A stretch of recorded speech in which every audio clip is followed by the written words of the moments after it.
जय Malhar news चॅनलच्या सर्व प्रेक्षकांना सपना चौधरीचा नमस्कार। आखाती देशात सुरू असलेल्या युद्धाचा परिणाम नंदुरबारच्या गणेश मूर्ती महागणार आहेत। गणेश मूर्त्या तयार करण्यासाठी लागणाऱ्या कच्च्या मालाच्या दरात मोठी वाढ झाल्याने मूर्तिकारकांच्या अडचणीत वाढ।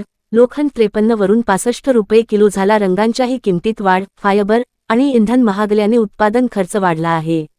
आखाती देशांमध्ये सुरू असलेल्या युद्धाचा परिणाम आता नंदुरबार जिल्ह्यातील गणेश मूर्ती उद्योगावरही दिसून येत आहे।